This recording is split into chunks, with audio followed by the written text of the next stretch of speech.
26वीं आईनी तरमीम के तहत आईनी और रेगुलर बेंच के इख्तियार की समाअत का केस, समाअत करने वाला बेंच टूट गया। अहम खबर आपको दे रहे हैं, 26वीं आईनी तरमीम के तहत आईनी और रेगुलर बेंच के इख्तियार की समाअत का केस। आपको बताएं कि सुप्रीम कोर्ट में केस की समाअत करने वाला बेंच टूट गया। जस्टिस मंसूर अली शाह ने अपने रिमार्क्स में कहा है कि justice Aqeel Abbasi Sindh high court में इस केस का फैसला कर चुके हैं। अहम खबर आपको दे रहे हैं, आपको बताएं कि 26वीं आईनी तरमीम के तहत आईनी और रेगुलर बेंच के इख्तियार की समाअत का केस। आपको बताएं कि सुप्रीम कोर्ट में केस की समाअत करने वाला बेंच टूट गया है। जस्टिस मंसूर अली शाह का कहना है कि justice Aqeel Abbasi Sindh high court में इस केस का फैसला कर चुके हैं। इस हवाले से मजीद अपडेट्स देते हैं। इस्लामाबाद से नुमाइंदा कैपिटल टीवी निसार आबिद हमारे साथ लाइन पर मौजूद हैं। जी निसार आबिद, अपडेट कीजिएगा।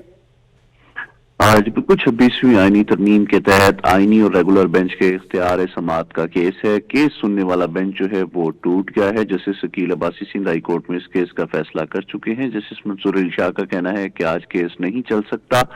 मजीद जस्टिस मंसूर अली शाह का यह भी कहना है कि केस को चलाने के लिए नया बेंच बनाना पड़ना है। इसी तरह जस्टिस मंसूर अली शाह का कहना है कि केस को पीर के लिए समाअत फिक्स कर रहे हैं। जस्टिस मंसूर अली शाह का मजीद कहना है जस्टिस इरफान सादत पहले बेंच में शामिल थे। जस्टिस मंसूर अली शाह का कहना है कि पीर को पहले वाला 3 रुकनी बेंच ही केस को सुनेगा।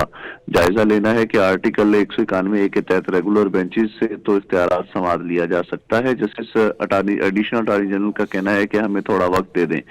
जस्टिस हाशिम मलिक का कहना है कि केस पीर को फिक्स होने दें, फिर मोहलत को देख लेंगे। इसी तरह मजीद जो है वो अदालत ने केस की समाअत पीर तक मुलतवी कर दी है और अदालत ने अटॉर्नी जनरल ऑफिस को मामलत के लिए नोटिस जारी कर दिए हैं। जी बहुत शुक्रिया आपका निसार आबिद, आपने हमें तफसीली अपडेट किया। नाज़रीन, आपको बताएं कि 26वीं आईनी तरमीम के तहत आईनी और रेगुलर बेंच के इख्तियार की समाअत का केस है। समाअत करने वाला बेंच जो है वो टूट गया है। जस्टिस मंसूर अली शाह कहते हैं कि justice Aqeel Abbasi Sindh high court में इस केस का फैसला कर चुके हैं। जस्टिस मंसूर अली शाह ने कहा कि आज केस नहीं चल सका, केस को चलाने के लिए नया बेंच बनाना पड़ेगा।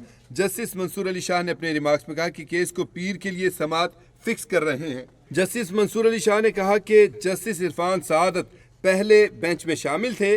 उन्होंने कहा कि पीर को पहले वाला 3 रुकनी बेंच ही केस को सुनेगा। जस्टिस मंसूर अली शाह ने रिमार्क्स दिए कि जायज़ा लेना है कि आर्टिकल 191A के तहत रेगुलर बेंचेस से इख्तियार समाअत लिया जा सकता है। एडिशनल अटॉर्नी जनरल ने अदालत के रूबरू कहा कि हमें थोड़ा वक्त दे दें। जस्टिस आयशा मलिक ने अपने रिमार्क्स में कहा कि केस पीर को फिक्स होने दें, फिर मोहलत को देख लेंगे। हम खबर आपको दे रहे हैं। नाज़रीन, आपको बताएं कि 26वीं आईनी तरमीम के तहत आईनी और रेगुलर बेंच के इख्तियार की समाअत का केस सुप्रीम कोर्ट में केस की समाअत करने वाला बेंच जो है वो टूट गया। जस्टिस मंसूर अली शाह ने इस समाअत के दौरान अपने रिमार्क्स में कहा कि justice Aqeel Abbasi Sindh high court में इस केस का फैसला कर चुके हैं। उन्होंने कहा कि आज केस नहीं चल सका, केस को चलाने के लिए नया बेंच बनाना पड़ेगा। जस्टिस मंसूर अली शाह ने रिमार्क्स देते हुए कहा कि केस को पीर के लिए फिक्स कर रहे हैं। जस्टिस इरफान सादत पहले बेंच में शामिल थे। जस्टिस मंसूर अली शाह ने कहा कि पीर को पहले वाला 3 रुकनी बेंच ही केस को सुनेगा। जस्टिस मंसूर अली शाह ने अपने रिमार्क्स में कहा कि जायज़ा लेना है कि आर्टिकल 191A के तहत रेगुलर बेंचेस से इख्तियार समाअत लिया जा सकता है।